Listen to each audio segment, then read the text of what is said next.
Mr. Rupert Wesson, thank you very much for joining us here for the Happy Smart City podcast.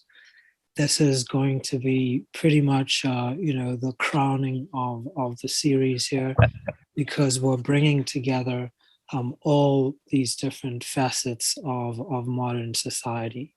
And it's not just about the technology, but how everything comes together to build the communities of the future. So thank you very much for joining us here. My pleasure. Delighted to be here. All right. So the first question for you, Rupert, is what is your current occupation?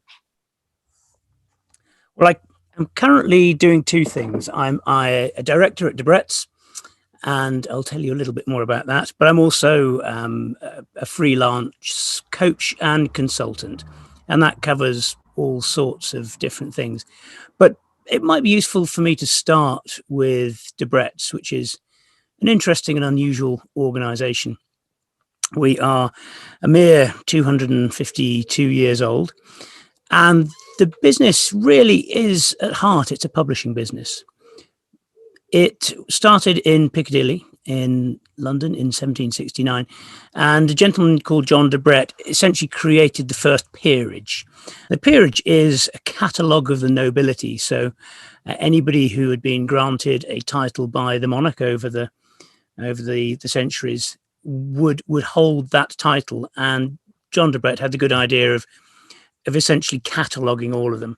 And what was interesting about that is John Debrett, not a man born of high status or nobility himself, suddenly put himself at the centre of this amazing network of wealthy, well-connected people. Because, of course, in London in 1769, you had to be connected with the monarch to get on in life. And so whilst he never took a title himself, he was at the heart of this interesting network.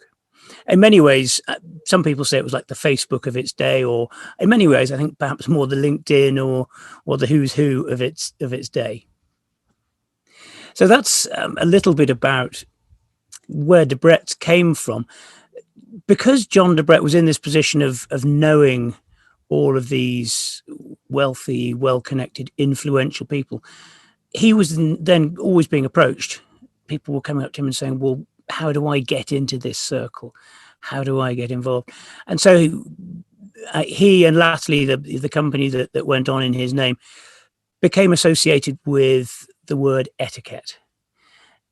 In other words, there's this idea that in order to be able to connect effectively with that society, you had to be an authority in etiquette. And Debrett's over the years have published a number of guides on etiquette, and that's still what we're doing today, is publishing guides on etiquette. And sometimes they are purely British focused, and there's our Debrett's Handbook, which is British style, correct form and modern manners, which is very British centric guide to modern manners. But then we also publish books on business etiquette. There's a new one coming out soon on how to host, how to dine, and all those sorts of things.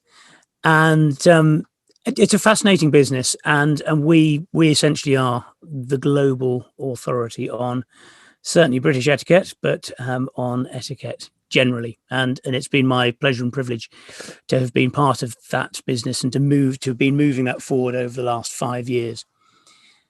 So what do we do today? Well, as I said, we publish books, but we also provide, I guess you'd call it, coaching and training. And that essentially means that we help either people or organizations. Etiquette is one thing we do. Really, it's about getting on in life, how to connect with people, how to make a great impression with people, how to communicate really effectively with people. An etiquette comes across all of that, and we'll talk a little bit about what etiquette is in a moment. But what we effectively do is to help people understand themselves and how better to connect with other people, whether there is a just for social reasons, people want to be more comfortable on social events, or whether there is a wider purpose such as commercial. And we help, you name them. I've coached and helped with people from from people with very high profile commercial roles, people are CEOs of big organizations, to people who run large family businesses, and then working through with their teams, sometimes in very commercial facing roles. I work with sales teams and people who have to go out and spread the message. And often it's working with people who are either looking to do business in the UK or British people who are looking to do business globally. But I'm lucky to have flown all around the world and worked with all sorts of people in all sorts of places. And I'm continuing to do that with Debrett's, and I'm continuing to do that under my own auspices as well. And I think as an organization, we are in an interesting position because we work with wealthy, well-connected families. I mean, it's no great secret that we have worked with royalty all over the world. But then we also work with people who work within those circles, who are not noble themselves, not titled themselves, but work either in a commercial context or work internally for those well-connected families. And they're not necessarily just royal families, but wealthy, globally famous families. So that's a little bit about what we do and where we are today. All right. Very, very elaborate, sort of overarching as well, introduction there. And, I couldn't have asked for any better introduction. Now, moving from these categories of, etiquette in corporate, etiquette in families, now we're just going to try and bring it all together to start seeing how, it works. So could you explain the role of etiquette in building strong families and communities? So these could be communities in terms of, I don't know, perhaps a country club, or, communities of shared belief systems, et cetera, et cetera. So what is the role of etiquette in building strong families and communities? People's idea of etiquette varies enormously. But for us, there is, I guess it's useful to look at what etiquette isn't, first of all. Etiquette is not about rules and regulations and laws. Etiquette is not something that governs how we live, but what it does is it provides really good guidance on how to interact with people. But at the heart of etiquette is nothing more than care and consideration for other people. If you hold that idea central to your understanding of etiquette, then it all makes sense. I've had the experience of reading a lot of what other etiquette companies and tutors do, and to a certain extent, they almost weaponize etiquette. They take this idea that they know definitively what to do in a situation, and they will choose to judge and find wanting those people who don't do things the way they do it. And this is absolute nonsense. This is absolute rubbish. As I said, the point of etiquette is care and consideration. If you look at where etiquette comes from, it is, as society has become civilized, we've stopped being warring factions, and we meet and have civilized discourse.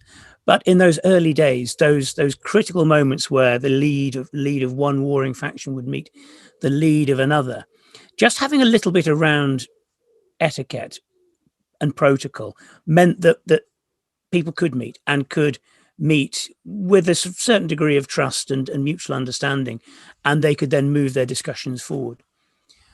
Nowadays, for me, etiquette is a blend of understanding a little bit of the culture of a given time and place, a given organization.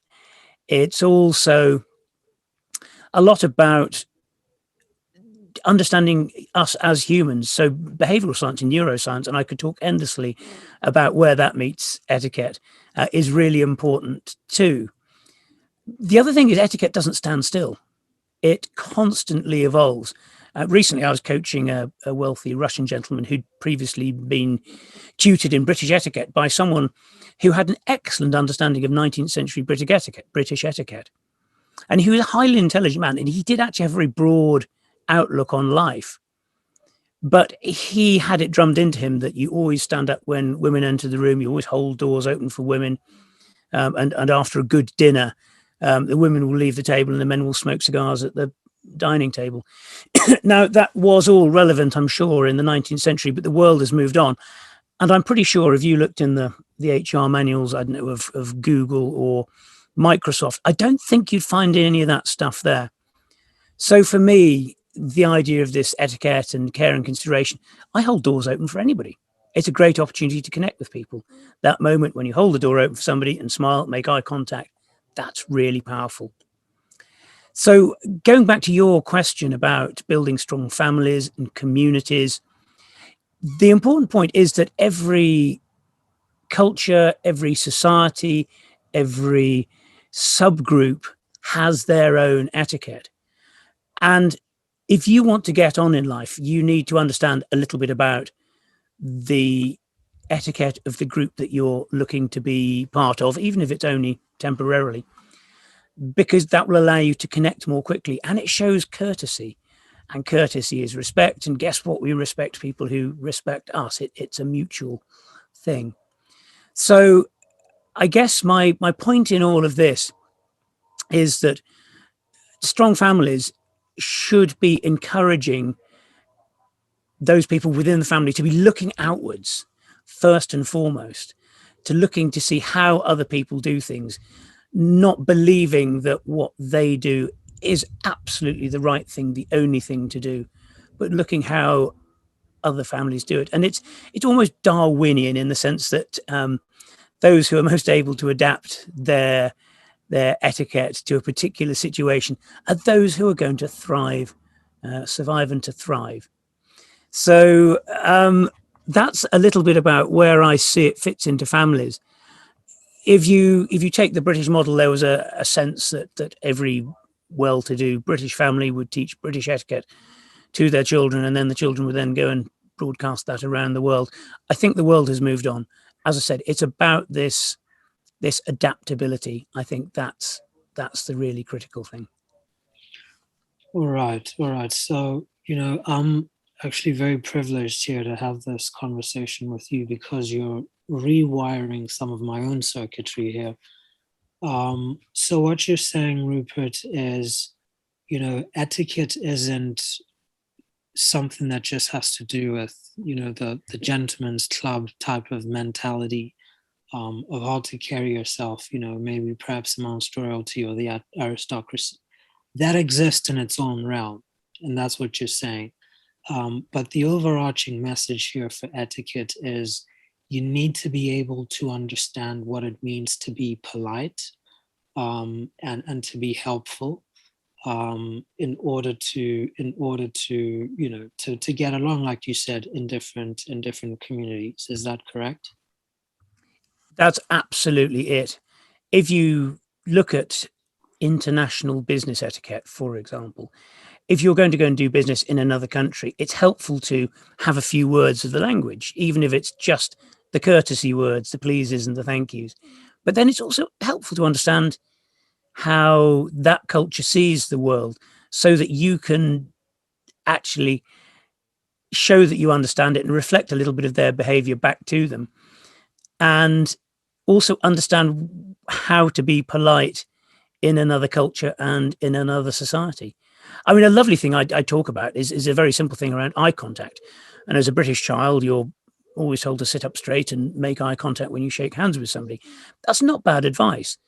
But of course, eye contact resonates differently in different countries. Eye contact tends to be fuller and stronger in the West, in the US particularly, less strong in the East. So whilst it's still an important part, if you overdo it in the East, that would seem to be impolite. If you underdo it in the West, that would seem to be unpolite. Having that tiny piece of knowledge and understanding what is, if you like, normal in the culture you're parachuted into actually helps you to go a long way. And there are lots of little things like that. But yes, that politeness, it's not quite enough to just bring in your politenesses. You've got to understand how they play in whichever culture group it is that you're temporarily joining. Okay. So what we've done now is just to provide some background and a little bit Hmm. of nuance. But let's move on to the issue of leadership. Yeah. We've talked about, as an individual, in general, you just have to try and be understanding of the community you're stepping into. Um, be just a humane individual. But now, moving to leaders specifically, what common traits do you think exist amongst successful leaders in business, perhaps civic activism and government? It's got to be the ones who think longer term. Yes, you have to act in the immediate moment, but actually you do need to think about the longer term. And some people talk about legacy, which is quite a nice idea. I don't think a good politician would be so vain as to go around and to say, look, what will people be saying about me in 10, 20, 30 years time? But nevertheless, thinking in those terms is quite a good measure. And politics is an interesting place to start. There's a lovely expression used by a fairly controversial politician called Enoch Powell, but nevertheless, he had this phrase that all political careers end in failure, and that's an interesting idea. If you think that a good politician should be thinking about their legacy, and if I just look at the British, apologies to a global audience here as I dial in on my the politics of my own country, but if I look at British politicians in my lifetime, only one of them walked away from politics at the time of his choosing. In other words, they weren't voted out of office. It was Tony Blair. And actually, when he was in power, he always talked about his legacy. And actually, his legacy these days is now really nothing more than an ill-judged war in Iraq, or more particularly, the deception he undertook to get Britain involved in it. So I think it's quite interesting that somebody who talked most openly about his legacy arguably was the one potentially to have a career that didn't have any obvious failures in it. That ought to have been the mark of success, but that wasn't the case. Arguably, the most successful politician of the era in which I've been politically conscious was John Major, who was a comedically grey individual. He genuinely ran away from the circus to be an accountant, which is an extraordinary turn of events. But in the end, his career arguably ended in the failure in that he was voted out of office. But actually, what is interesting is that the respect for him has grown over the years in which he has been out of office, and that's not true of many politicians. He was heavily involved in orchestrating what became the Good Friday Agreement, which was to create peace and stability in Northern Ireland, and that's something that he will be remembered for. All of this has come sharply into focus for me. I was once organising a programme for the next generation of very wealthy global families. And there were two speakers. Tony Blair was the opening speaker, John Major, the closing speaker. And Tony Blair was flouncy celebrity. He was superficiality, self-promotion. He was just there to pose for photos and really said nothing of consequence, which is extraordinary for a man who had been in office for as long as him. Whereas John Major was the speaker at the end of the day. He'd prepared and delivered what was, for me, one of the most interesting, thought-provoking speeches. And what came out of it were these things that you're specifically asking me about, which is the traits among successful leaders. So genuinely successful leaders: humility, humanity, honest reflection, honest self-reflection, an absence of ego, hard graft, and a bit of humor. And that was perhaps something that John Major would not be famous for, but it was absolutely all there. So for me, those qualities, I think, are the mark of a truly successful leader, as opposed to just somebody who achieved a few things in his time in office. Good. Does that answer your question? It definitely does as far as civic and government are concerned. But in terms of business, I know you hit on the issue of being humane, egoless. But as far as business is concerned, are there any specifics in business? I think the ability to realize that the world is changing, and something I've talked a lot about with leaders in business is this concept of 20th century leadership versus 21st century leadership. 20th century leadership is a sort of almost a sort of dictatorial style. This is what I want you to do. This is how I want you to do it. Get on and do it. Don't argue. I'm in charge. I make the decisions. I hold the resources. And it's almost a wielding of power. Whereas 21st century leadership is the one that you tend to see in flatter organizations. There's almost a devolution of power, and it's the leadership style of empowering people, of providing them with the information they need, minimizing the number of constraints you put around them, and getting them to come up with the solutions. The 20th century leader believes they have all of the answers. 21st century leader believes the team have all of the answers and will be better able to harness the collective knowledge, innovation, wit, intuity of a group of people. And I think the other big change for me is the fact that the 21st century leaders understand that actually the old model about you can't manage something until you can measure it is only helpful up to a point. That people, us humans, are pretty unpredictable sorts.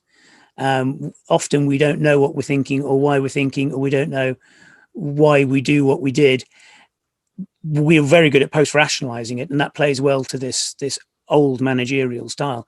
But I think people are now realizing that actually us humans have free will far beyond our own internal free will, beyond our own measure. We don't really often know why we choose to do the things we do. Sometimes we just go with instinct. So these 21st century leaders are very much more attuned to that way of thinking and leading in that way, but are much more intuitive themselves. Yeah, I'm gonna have to agree with you 100% on that 21st century leadership commentary there. Very spot on. So I'm a fellow at the University of Notre Dame in global affairs as well as business and entrepreneurship. And part of my fellowship was visiting, some of the biggest companies in the U.S. I was very fortunate to have a tour at Googleplex, so the Google headquarters. And when I was there, I was just so amazed at how empowered, the 21st century leader empowers their team to be the best that they can. The tools that those guys have there, the leisure. It's so interesting. There's so much leisure. There's a lot of, you would expect, a lot of healthy food. There's everything. So literally anything you want, whenever you want it, the best tools in the world, just be the best that you can. And the freedom there is just phenomenal. And I can agree with you 100%. It's all about saying, what are the best tools we can give you? What makes you happy? And what's the data saying? So that you can act out the best decisions possible. So that is so true. The next one is, how have you seen this age of social media and hyperconnectivity evolve relationships in and between wealthy families? An interesting idea. Technology has made it easier to find and connect with people like ourselves. I think that's the great cry that's coming out now. So I guess it means if you're wealthy, globally minded, it's very easy to create the illusion that you have a broad circle of friends from all around the world. when in reality you probably have a relatively narrow circle of friends who just happen to have similar wealth and lifestyle and values to you. Just because they live in a different country, it creates the illusion of breadth. One of the things that interesting enough, the peerage would always be accused of doing was allowing marriages to take place strategically, that you could look up another family in the peerage and find out the title, where their land was, how much land, that sort of thing, and you could marry very cynically. And whilst that's not actually really what the Retz peerage is about now, it's just a very, very interesting genealogy. I think what you find now is, because technology has allowed us to connect with practically anybody in the world, we can choose to connect with whoever we want, and we can choose not to connect with people whose worldview is different from ours, whose background, wealth, values are different from ours. So I think it really has, in many ways, just sort of almost facilitated what the peerage was doing all those years ago. It's a real danger to believe that it allows you, no, it does allow you to connect with anybody, but it's dangerous to believe that that's what you're doing just because you're connecting globally with people. The other thing I think which is quite interesting in the way it evolves is social media. Almost the raison d'etre of social media these days seems to have become showing off. And this is interesting from a point of, if you very much from a point of British wealth, where the whole point about British wealth was that you generally you didn't show off. This was a natural reaction to what went on in the French Revolution on the other side of the English Channel. But social media is very much a platform for showing off. And it's interesting to follow those people who are super wealthy, because a lot of what they do is portray this very glamorous lifestyle that they lead, and they can afford it. They can have that. They don't even need to broadcast it, but choose to do that. And I think that's quite interesting on how that impacts on other people in their social circle, but also how it impacts on people outside of their social circle. And I think it perpetuates the idea of the value of, or the right to consume. And I'm not sure that is a right anymore. And I think actually the wealthy families have a greater responsibility to tell a different story to that, other than there is a right to consume. And actually, I'm pleased to say I know plenty of wealthy families who are doing that. But I think those are perhaps two ways in which social media and hyper-connectivity have evolved things in recent years. That's a very interesting observation, because I think I've actually looked into that quite a bit myself. And it's interesting, because if you look at the China situation with what they call the Baofahu and the Fu'er Dai, essentially the nouveau riche in China and their offspring, they use that to market themselves, because China has historically been seen as a super caste community with a deep level of tradition, very rigid systems. And so the ones that want to be more global and accepted in the West will flaunt all of their Western culture to get ahead. And it almost seems like, because China is such a powerhouse now, they're very liquid, and everyone sort of to an extent is trying to follow suit, but not so much. It may be that it's a way for people to prove, to walk the walk these days, and not so much flaunting it. I mean, to what extent would this vantage be plausible? Interesting. I mean, it's it's hard for me to say how that is perceived in their own culture. What I know is that there is a huge interest in particularly British culture. And I mean, as we speak, there is a course being run by my colleagues in Shanghai, where they're working with the next generation youngsters on elements of British culture. Now, this isn't sort of imperialist export.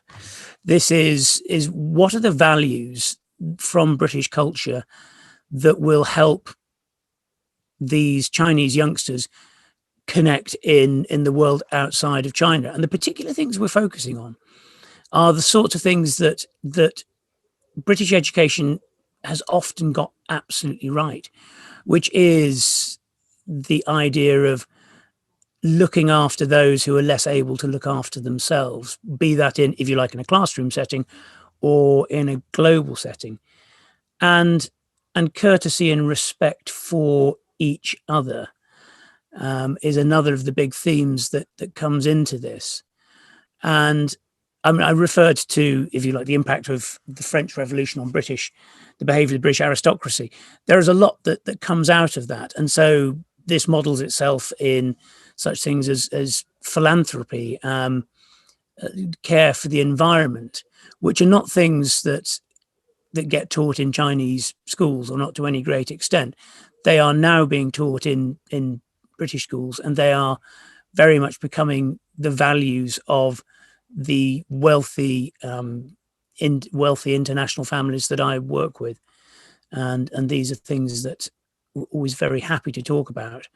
And actually, the fact that they're being wrapped up in very much in a British wrapper when we talk about them. But yeah, I think some of the other values we're talking about here are things like formality, where actually you referred to the formalities of Chinese culture.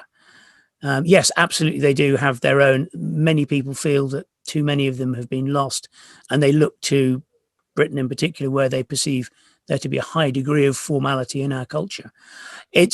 I think a lot of that formality is surface. When you see people at a social event all dressed, the men all dressed identically in suits, it's easy to assume there's a high degree of formality there. But actually, when you look at the interactions and the lack of hierarchies in such events or in such groups, then I think that suddenly becomes quite a powerful thing, and almost the subtle dismantling of hierarchies is an interesting trend in that regard. All right. Now, and again, I mean, just a very great description there. Now, this is a question that really will sort of encapsulate the times that we're in today. As far as these, you know, sort of clusters of high net worths are concerned. So the next question is, considering that most first and second generation wealthy families in Western Europe have earned their wealth through technology, an industry with its own unique culture, how is this new class of high net worth affecting classical culture?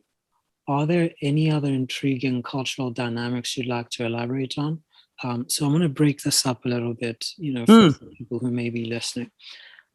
So what I'm saying here, Rupert, is that historically, wealthy families made their money off of land. It was all about how much land do you have, how much real estate do you have, you know, a little bit of manufacturing, a little bit of railroads, a little bit of agriculture, and that was it, hard assets. But now we've had, you know, industrialization, automation, you know, and all these e-commerce type of activities, and robotic activities that are creating this this high rate of wealth. And so I'm just curious, because these people, I mean, for an example, if you want to take it back, you know, to the baby boomers, that is the absolute, you know, polar opposite of what wealthy people could be categorized as. You have these hippies, very laissez-faire type of people who'll be living behind, who'll be leaving behind trillions and trillions to their successors. And their successors and their peers are people who wear, flip-flops, shorts, and t-shirts to work. And they are extremely wealthy. So I'm just curious there. I mean, can we get into that a little bit as far as the question is concerned? Yeah, How are they I was. Yeah.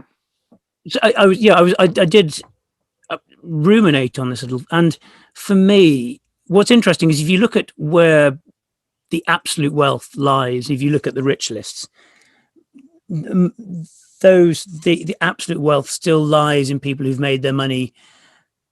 If they haven't made it through property, they've consolidated it through property. So they might have been in hotels, and then now they own lots of hotels, which is a form of property. But there are still, the real wealth still has come from mining. It's come from, if you like, a sort of rudimentary form of industry. So metal, for example, which in and of itself was a technology of its day. What's interesting is working with these high net worth families. What I find is a lot of them would like to step away from that because they, for the right reasons, in the sense that they see these things as having been fueled by consumerism. They feel that a lot of them have been fairly damaging environmentally, whereas these technology businesses have, for the most part, a lighter footprint, and they're attractive to them. And there is a sort of running joke around London these days that whenever you meet somebody who's aristocratic and has a title, and you ask them what do they do for a living, they'll always say fintech or a tech startup, which is it's a bit of a running joke, but nevertheless, people are moving away from those old models of finance. So going back to your question on classical culture, let me put the British spin on this. In a few centuries, a couple of hundred years ago, that anybody wealthy would get what was essentially a fairly classical education, and that would be as a child, and then possibly at university too. There are fewer people doing that now, and simply because things are moving faster, and it's harder to hold on to wealth these days. In a couple of hundred years ago, if you had wealth, you were fine because you could hold on to it because nobody was taxing it, particularly nobody was going to take it away from you, and as long as it stayed in the hands of the family, stayed in the hands of the oldest son, typically, the wealth would remain intact. But of course, that's breaking up now, and people can no longer simply afford to hold on to unproductive land. So there are still plenty of wealthy families in London who hold huge quantities of acres of London, and they're very wealthy because of it.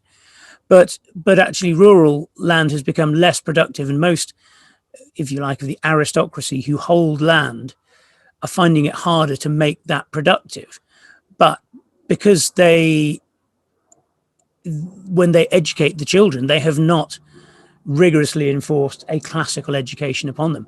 They want their children to, at the very least, to be able to manage the land they hold, but fundamentally, they'd quite like the children to go out and use the wealth and advantages they have to further the interests of the family.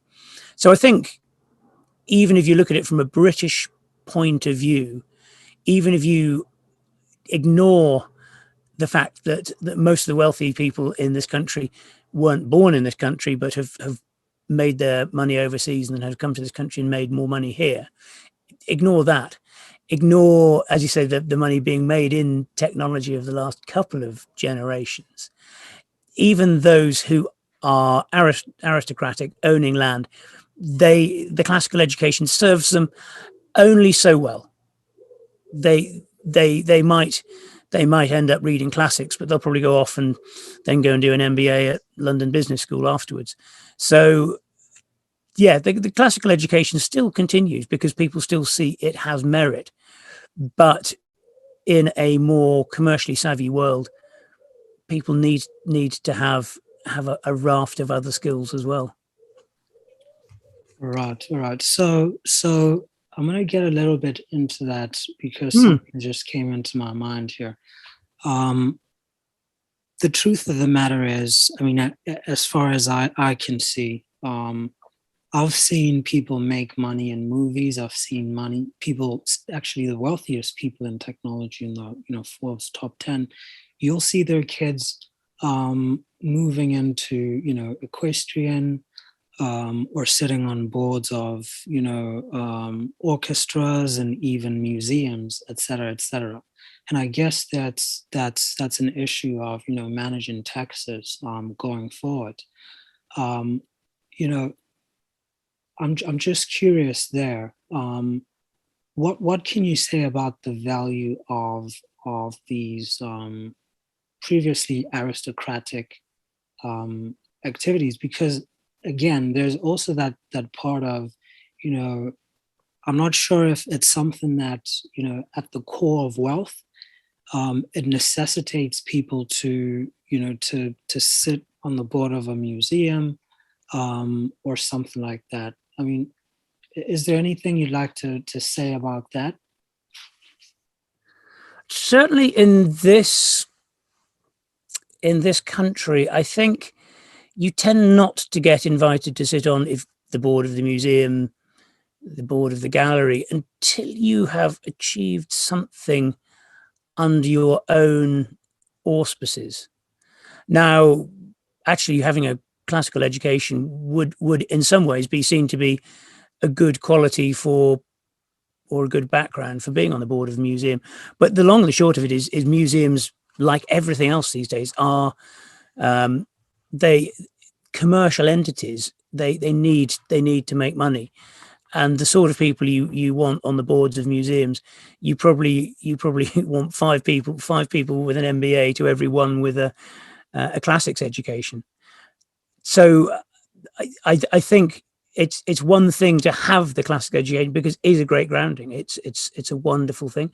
I think you could almost argue, actually, it is these days the wealthy, the few people could afford to do a classics education because they can then afford to go on and do their MBA afterwards, and then leverage both of those very different educations into whatever they did next. It's interesting, yeah. And then you just flagged up something else there, which is interesting about the wealthy tech families whose children then go into some of these more, I guess you could almost call them aristocratic pursuits. I think you're more likely to see a wealthy scion galloping around a horse at the Olympics than you are to see them running the 100 meters.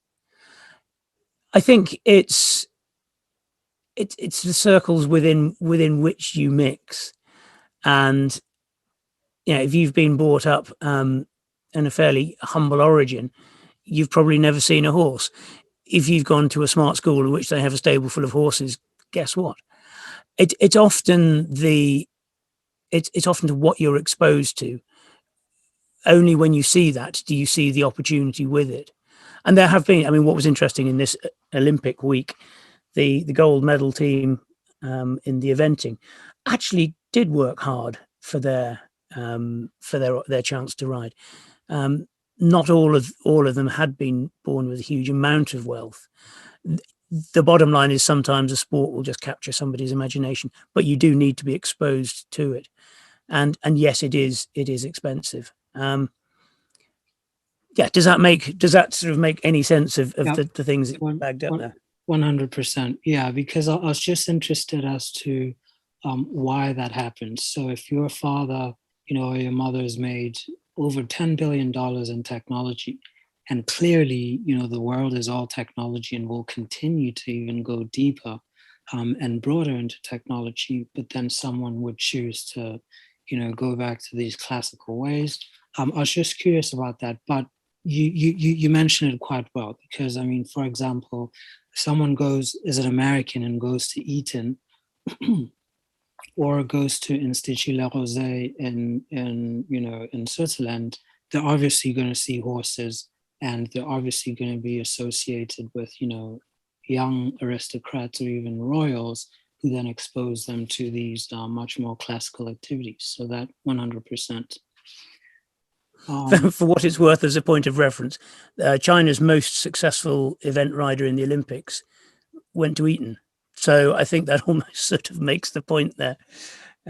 What's good is that he actually now is running a charity over in Shanghai, which gives underprivileged children a chance to experience equitation. So he's absolutely taking the model that I was discussing earlier, and making that and doing great things back in China with that. And I know I was listening. There's a fabulous story in America about polo players coming from the very rough ends of the street, and actually, because they were given the chance, they were as good as anybody else, which I think is always good to puncture people's sense of entitlement. Well, I must be good at this because I'm wealthy.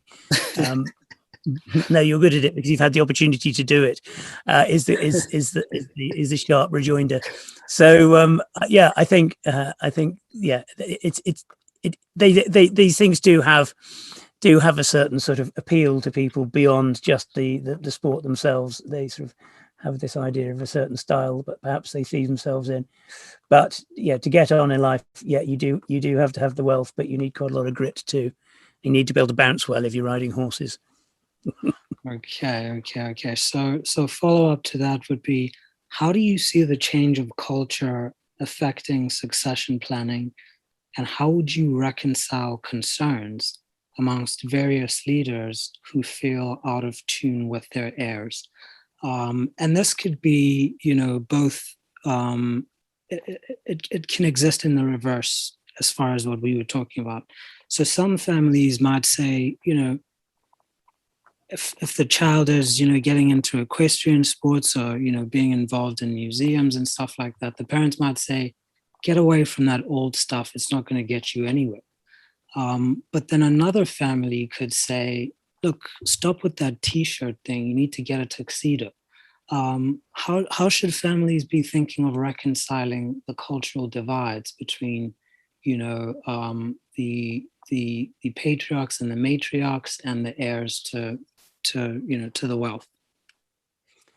I referenced earlier a next generation program that I've been lucky enough to organise or be involved in organising over the last few years, and most of the people on that are the sons and daughters aged between 18 and 30 of some of the wealthiest families in the world, and mostly from Africa, Middle East, Asia, really, rather than European. And so using them as my frame of reference, what I find fascinating is we give them a chance to talk to each other and share the problems they face. And in almost every case, the problem they face is that their parents don't trust them to take over the business, or the parents aren't prepared to let go of the reins because they fear that everything will end. What's quite interesting, at the beginning of the program, there's probably 20 people in the room, and we do a little exercise where everyone has their hand up, and he said, well, we'll take your hand down if your wealth is second generation wealth, third generation wealth. By the time you've got to fourth generation, pretty much all of the hands are down, which is quite telling in itself, which suggests that that the wealth that is being made in the modern era does about 4 generations before it ebbs away. But what is interesting is that the youngsters in the room say, look, I'm really worried that our fortune is going to ebb away unless we adapt. And often that ironically does come back to the idea of technology being critical to the business, whether it's the way they market the products they make, or whether it's actually investing in tech businesses themselves in order to broaden the portfolio and broaden the wealth generation. So Yeah, how do they, going back to your question about how do you reconcile concerns among family leaders? I don't think you have to be a wealthy family to have those concerns. Every every every parent is always going to worry about their children. When there's a family business to hand over, it doesn't make any difference. They perhaps worries have a slightly different focus, and it is often the case that when you meet, if you like, the elderly grandparents, they'll always talk about the fact they're worried about handing the business over to their offspring. But gosh, hasn't it turned out well? I guess you only get to hear the stories of the victors. I think the thing they're worried about, it certainly isn't cultural. I think they accept that if their children have a more global perspective, they're probably going to do better. If you take the people who are the second generation wealth, where the first generation started to build the fortune from nothing, and the next generation consolidated it, they always worry that the third generation are going to be the ones that squander it, and sometimes that can happen. But actually, the first and second generation, the ones who are imbued in the culture, whether that might be sort of the British culture, or it might be Asia or Africa, they're imbued in that culture, and they are anxious about other cultures being brought in from outside. But as we know, generally speaking, the organisation that looks outwards is always going to be the organisation that thrives. So I think the parents' worries are realistic, but they're not dramatically different from any other parents or family worries. What a great answer there. So really, it's all about having a broad outlook on life and being nimble. And you also mentioned on another answer previously this issue of being able to evolve and to adapt. Mm. Right. So one person, I just forget who it was, said it very well, but it was someone in Hollywood, and said, you almost have to be able to drink champagne in your blue jeans and work the garden in your tuxedo. So I guess that's what it means to be agile. The next question is, what role do you think technology should play in the lives of people looking for success? And how should such people think about technology? And success here, I guess, is just in business terms. I don't think it's possible to be successful in this era without technology playing a part. It'd be a lot harder to try it. I go back to the answer I gave earlier, that actually these within the wealthy families, the youngsters, by which I mean that sort of 18 upwards, as they're beginning to get involved in the business, are absolutely looking to technology to help the business become more profitable, more scalable, more sustainable. So I don't think it is. I think the one thing that tech cannot replace is the values of the family, and those families that last and last have a strong set of values, which more often than not would include hard work, and rewarding hard work. They're the ones that don't reward just being part of the family, but reward contributing to the family. They're the ones that all of the families that I work with all have a very large philanthropic element to them as well, which actually means that the family continues to mean something to them. Piling more pounds into the bank, yes, that's very helpful, but actually it's the philanthropy that is the thing that means more to them. And as people get older, within these wealthy families, it's the philanthropy that ultimately ends up meaning more than the purpose of the family business. So I think technology is really just it's not a means to an end, it's an enabler. And it enables your business to connect with more people. It enables your business to become more nimble, more adaptable. But it should always be seen as an enabler. It's not an end in itself. Great. So thank you for the great answers. We're going to move to the last one here. And of course, the reason why we have these podcasts, and it's great that you mentioned, some of the great traits that you saw demonstrated by the Right Honourable Sir John Major. Moving on to the local government component. The question here is, what elements of smart cities should local governments focus on to create, happier and more fulfilling cities? So all these security cameras, the data, the automation, etc. How should local governments be thinking about these tools in order to create much more happier and fulfilling cities? I think they need to stop focusing on those tools. Britain is, I believe, the most observed nation in the world in terms of numbers of CCTVs, but it's certainly not the safest. I think it's focusing on the other things that is going to make better cities. And you talk about smarter cities. I think it's almost, we don't have to stop using technology. We shouldn't stop using technology, but I think we need to focus on what it is that makes people happy. And what ultimately is, I think people are now realizing, and the pandemic has helped more than anything else, is the value of green spaces, the value of shared communal spaces that are not dedicated purely to commerce. Commerce, consumerism is not and should not be a leisure activity.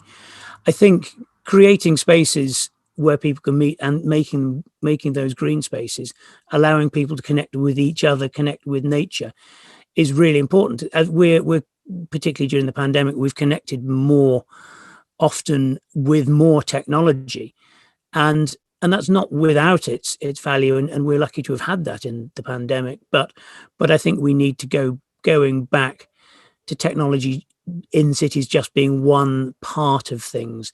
It's there as an enabler. It's not an end in itself. I think if you have green spaces in a city, they're an end in themselves. If you have green spaces that are connected to each other, that's an end in itself. Allowing people to reconnect back with nature actually makes them happier and healthier. That's unquestionably true. Technology can help with nature, but it is merely an enabler. It's not an end in itself. Wow. So, I'm just going to have to say that you're the first person who has focused on, the issue of nature as perhaps the core of what, fulfilling life should be considered. Most people have talked about, democracy and information,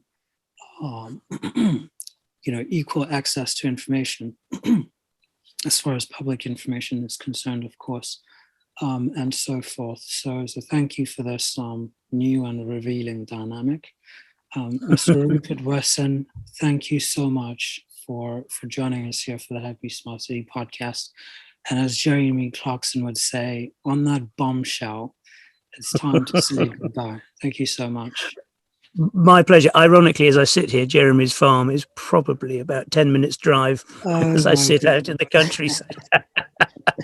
and I do occasionally run into him in the pub and some of his pals and some of the people who work for him. Right. So, yes, a very well, from the other side of the world, you judged that beautifully. Okay, thank you so much. Cheers. Thank you very much. It's fascinating questions to think on.